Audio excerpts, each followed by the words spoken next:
ওই কবর আমাদেরকে প্রত্যেকদিন ডাকে, ইয়া আইয়ুহান নাস, হে দুনিয়ার মানুষ, আল কবরু তুরাব, আমি কবর মাটির ঘর, আমি কবর মাটির ঘর। আল কবরু গুরফা, আমি কবর অন্ধকার ঘর। আমার কাছে আলো ছাড়া আসিস না, আলো ছাড়া আসলে কিছুই দেখবি না। আল কবরু গুরফা, কবর বলে আমি মাটির ঘর, আমার কোনো দরজা জানালা নাই। আল কবরু গুরফা, আমার মধ্যে কোনো বাতি নাই, বাতি নাই, বাতি নিয়ে আসিস। আল্লাহ নবী রাহমাতুল লিল আলামিন সাহাবীদের সামনে কবরের বয়ান করতেছে। ওই মাজমার মধ্যে সাইয়েদনা আবু বকর, হযরত ওমরের মতো বড় বড় সাহাবীরা, নবীজি বলতেছে, সাহাবীরা রে, ওই কবরের মধ্যে কোনো বাতি নাই, অন্ধকার কবর, মাটির ঘর। সাহাবায়ে কেরাম বলেন, ইয়া রাসূলুল্লাহ, দুনিয়াতে আলো ছাড়া থাকতে পারি না, অক্সিজেন ছাড়া বাঁচতে পারি না, ঠিক কিনা বলেন? এসি রুমের মধ্যে থাইকাও গরম কমে না। এই যে কিছুদিন আগে শীত গেল, কেমন ঠান্ডা ছিল, দুইটা তিনটা কম্বল লাগতো, তারপরও শরীর গরম হতো না, ঠিক কিনা বলেন? অথচ যারা মরে গেছে তারা ওই মাটির মধ্যে শুয়ে আছে। চিন্তা করছেন না? এমন না রে বাবা, মরে গেলে কম্বল দিবে, অথবা কবরের মধ্যে এসি লাগাই দিবে, অথবা বাতি দিবে। না না না না, আসছি খালি হাতে, যাব খালি হাতে, ঠিক কিনা বলেন? এ কারণেই বাদশাহ যুলকারনাইন অনেক বড় আল্লাহর ওলি ছিলেন। বাদশাহ যুলকারনাইন নাম শুনছেন নাকি? এই বাদশাহ যুলকারনাইন ইন্তেকালের আগে তার ছেলেদেরকে ডাকছে, ইয়া ওয়ালি তাল ইজলিস, বাবারে, আমি তো অনেক বড় বাদশাহ ছিলাম, আমার তো অনেক টাকা পয়সা ছিল, আমার তো অনেক অর্থবিত্ত ছিল রে বাবা। দুনিয়ার মানুষ আমাকে অনেক কিছু মনে করে, আমি অনেক ক্ষমতাবান, আমি অনেক প্রতাপশালী বাদশাহ,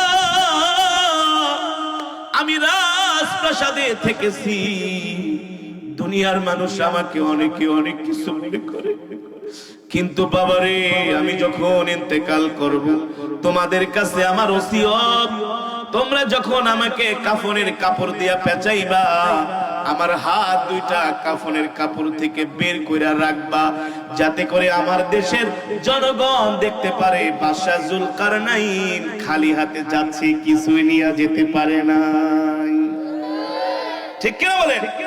বাদশাহ যুলকারনাইন খালি হাতে গিয়েছে, কিছুই নিয়ে যেতে পারে নাই। এই কারণেই তো আল্লাহর নবী সাহাবীদেরকে বলেন, এ সাহাবীরা রে, কবর এমন এক ঘর যেখানে নাই কোনো বাতি, নাই কোনো সাথী। আজকে মারা গেলে কালকে 2 দিন, ইন্তেকালের পরে ভাই বোন আত্মীয় স্বজন 1 দিন 2 দিন 3 দিন কবরের কাছে যায়, তারপরে আর কেউ খবর নেয় না। কবরের বাঁশগুলো ভেঙে ভেঙে মুখের উপরে পড়ে, কবরের মাটিগুলো সরে যায়। এই কবরে শুয়ে আছি, কেউ খবর নেয় না। কবর বলে, আমি কবর কিন্তু একাকিত্বের ঘর, সাবধানে আসিস। আল্লাহর নবী সাহাবীদের সামনে এমন করে কবরের বয়ান করতেছে, সাইয়েদনা আবু বকর বারবার আসমানের দিকে তাকায়, আর তার চোখের পানিতে দাড়িগুলো ভিজে যায়। হযরত ওমর এই কথা শোনার পরে আর মজমায় থাকতে পারলেন না, দৌড়ায়া মজমা থেকে বের হয়ে গেলেন।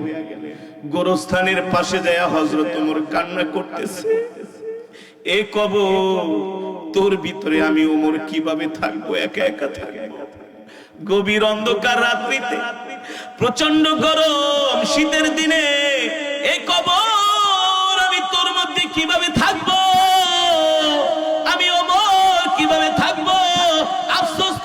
বলতেছেন, হায় রে, আমি ওমর যদি মানুষ না হয়ে একটা গাছের পাতা হইতাম, শুকায়া ঝরে যেত, কোনো হিসাব নিকাশ দেওয়া লাগতো না। ঠিক কিনা বলেন? সাইয়েদনা আবু বকর পশুকে দেখলে বলতেন, আরে আমি যদি মানুষ না হয়ে আল্লাহ আমাকে একটা পশু বানাইতো, একটা বকরি বানাইতো, মানুষ জবাই করে খেয়ে ফেলতো, আমার কোনো হিসাব হইতো না। অথচ আল্লাহর নবী বলতেছেন, আবু বকর ফিল জান্নাহ ওয়া উমর ফিল জান্নাহ ওয়া উসমান ফিল জান্নাহ, আমার আবু বকর জান্নাতি, আমার ওমর জান্নাতি, আমার ওসমান জান্নাতি। তারা দুনিয়ার জমিন থেকে জান্নাতের সুসংবাদ পেয়েছেন, তারপরেও তারা কবরের চিন্তায় রাত্রবেলা ঘুমাইতে পারে নাই। ঠিক কিনা বলে? আর আমাদের কথাবার্তা শুনলে মনে হয় আমরা একেবারে জান্নাত কিনে ফেলেছি, ঠিক না? আমাদের অ্যাটিটিউড, ব্যবহার দেখলে মনে হয় আমরা একেবারে সবাই জান্নাতের টিকিট পেয়ে গিয়েছি। ঠিক কিনা বলেন? অথচ সাহাবায়ে কেরাম কবরের ভয়ে এত কান্না করতেন, হযরত ওমর মাঝে মাঝে কবরের মধ্যে শুয়ে থাকতেন আর বলতেন, কবর রে, তুই তো হচ্ছিস একজন মুমিনের জন্য প্রথম ঘাঁটি, এই কবর থেকে যদি কেউ মুক্তি পাওয়া যায় তাহলে আল্লাহ তার জন্য জান্নাতকে সহজ করে দেয়। ঠিক কিনা বলে? এ যুবক, আজকে আর তুমি দুনিয়ার পিছনে ঘুরতেছো, আজকে তুমি দুনিয়ার ধান্দায় আছো, টাকা পয়সা ইনকামের চিন্তা করো, দুনিয়াতে কিভাবে আরো বেশি অর্থের মালিক হইবা সেই চিন্তা করতেছো। তুমি কি একবারও চিন্তা করলে না তোমার জন্য আমার জন্য মসজিদের বারান্দায় খাট রেডি হয়ে আছে? ঠিক কিনা বলেন? যে কোনো দিন তোমার নামে আমার নামে মসজিদের মিনার থেকে ঘোষণা হতে পারে। ঠিক কিনা বলেন? যে কোনো দিন তোমার নামে আমার নামে মসজিদের মিনার থেকে ডাক দিতে পারে, অমুকের ছেলে অমুক এই দুনিয়ার জমিনে আর নাই। ঠিক কিনা বলেন? আমি তো অবাক হয়ে গেলাম, আশ্চর্য হয়েছি। এই মাহফিলের যেই ভাই হারুন ভাই আমাকে দাওয়াত দেওয়ার জন্য আমার মসজিদে গিয়েছিলেন আরো 2 বছর আগে, বরপা হারুন ভাই, দেখতে কত সুন্দর, নবীর সুন্নতি দাড়ি তার মুখের মধ্যে, কত সুন্দর সুন্নতি টুপি পরতেন, নরম ভাষায় আস্তে আস্তে করে কথা বলতেন। আমি 1 বছর প্রোগ্রামটা রেখেও কোনো কারণে আমি আসতে পারি নাই। আমি দেখলাম আমার ভাইটা, আমি গাড়িতে উঠতেছি, সামনে দাঁড়ায় আমার সাথে বিনয়ের সাথে বলতেছে, হুজুর মাহফিলটা রাখেন, আপনাকে অনেক ভালোবাসি, আপনার কোরআন তেলাওয়াত শুনি। কিন্তু আমি বুঝতে পারি না আমাদের এই সোনার ভাইটা আমাদের ছেড়ে চলে যাবে। অথচ সেও তো একজন যুবক ছিল রে, যুবক। তার বয়স বা কত হয়েছে? তার বয়স বা কত হয়েছে? তারও তো জীবনের স্বপ্ন ছিল এই দুনিয়াতে আরো অনেক দিন বেঁচে থাকবে। ঠিক কিনা বলেন? কিন্তু রব বলতেছে, না না না, ইদা জা আজালুহুম লা ইস্তাখিরুনা সাআতাও ওয়া লা ইস্তাকদিমুন। এ মানুষ, এত অহংকার করিস না, এত অহংকার করিস না রে মানুষ, এই দুনিয়াতে থাকতে পারবি না, এই দুনিয়া তোদের থাকার জায়গা না। আমি আল্লাহ যতদিন হায়াত দিয়া পাঠাইছি, ইদা জা আজালুহুম লা ইস্তাখিরুনা সাআতাও ওয়া লা ইস্তাকদিমুন। 1 ঘন্টা আগেও তোর মরণ হবে না, 1 ঘন্টা পরেও তোর মরণ হবে না। আমি আল্লাহ প্রত্যেকটা মানুষকে একটা নির্ধারিত সময় দিয়া দুনিয়াতে পাঠিয়েছি। তুই মরে যাবি যুবক, তোর বাইকের চাবি চাবির জায়গায় পড়ে থাকবে, তোর বাইক বাইকের জায়গায় পড়ে থাকবে, তোর ঘড়ি ঘড়ির জায়গায় পড়ে থাকবে, তোর জামা কাপড় জামা কাপড়ের জায়গায় পড়ে থাকবে, তোর বেডরুম বেডরুমের জায়গায় পড়ে থাকবে। তুই থাকবি না, তুই থাকবি না, তোর এই সব কিছুর মালিকানা অন্য একজন হয়ে যাবে। ঠিক কিনা বলে? এই কারণেই তো কবর বলতেছে, সাবধান, আমি কবর, অন্ধকার ঘর, আলো ছাড়া আসিস না। সাহাবায়ে কেরাম বলেন, ওগো আল্লাহর নবী, ওই কবরে আমরা কি আলো নিয়ে যাব? দুনিয়ার কোন আলো নাকি? কোন আলো দিয়ে আমরা কবরে দেখব? আল্লাহর নবী বলেন, ইযা উদিআল মাইয়িতু ফি কবরিহি জাআল কুরআনু ইনদা রাসিহি। এই দুনিয়ার জমিনে যারা আল্লাহর কোরআনকে মহব্বত করবে, আল্লাহর কোরআনকে ভালোবাসবে, আল্লাহর কোরআন তেলাওয়াত করবে, সকাল সন্ধ্যা কোরআন তেলাওয়াত করবে, ইন্তেকালের সাথে সাথে আল্লাহর কোরআন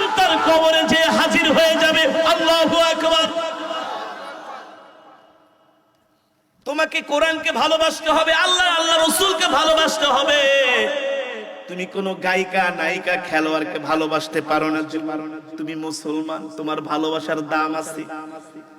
একজন মুমিন যাকে তাকে ভালোবাসতে পারে? জোরে বলেন। মুমিনের ভালোবাসার দাম আছে। মুমিনের ভালোবাসা এত সোজা না। মুমিনের ভালোবাসা দুনিয়ার চাইতেও দামি, ঠিক কিনা বলেন? আল্লাহর নবী বলতেছেন, আমার উম্মত, তুমি আমার আল্লাহর কোরআনকে ভালোবাসো।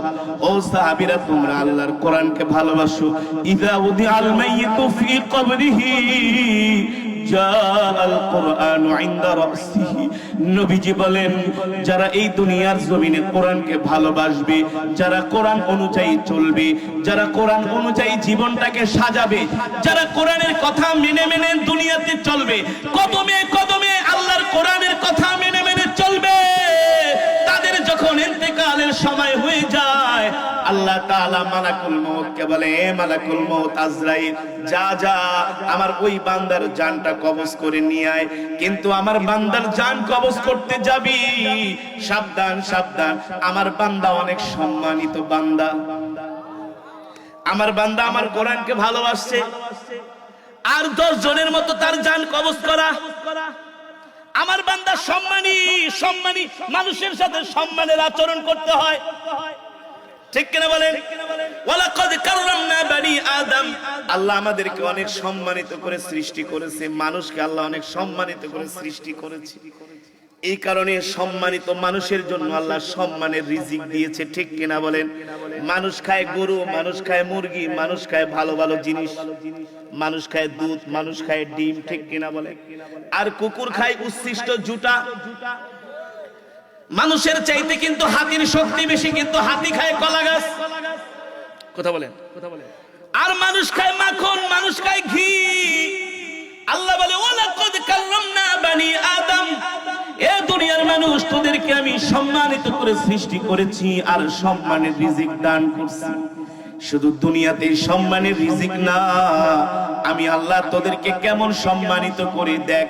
যখন তোরা আমার পেয়ারা বান্দা হয়ে যাস, হামিলে কোরআন হয়ে যাস, তখন কোরআনের আশিক হয়ে যাস, যখন তোদের ইন্তেকালের সময় হয়, আমি আল্লাহ মালাকুল মউত আজরাইলকে ডাক দিয়া বলি, এ মালাকুল মউত, সাবধান সাবধান, আমার এই বান্দা আমার মুহাব্বতের বান্দা, আমার বান্দা আমার জবানের কালামকে ভালোবাসে, সাবধান, তার জান কবজ করার জন্য যখন যাবি, তখন জান্নাত থেকে একটা রুমাল নিয়ে যাবি। আর আস্তে কোন সুবহানাল্লাহ, সুবহানাল্লাহ জোরে বললে হইতে পারে আল্লাহ তাআলা এমন মৃত্যু আমাদের কপালে লিখে দিতে পারে।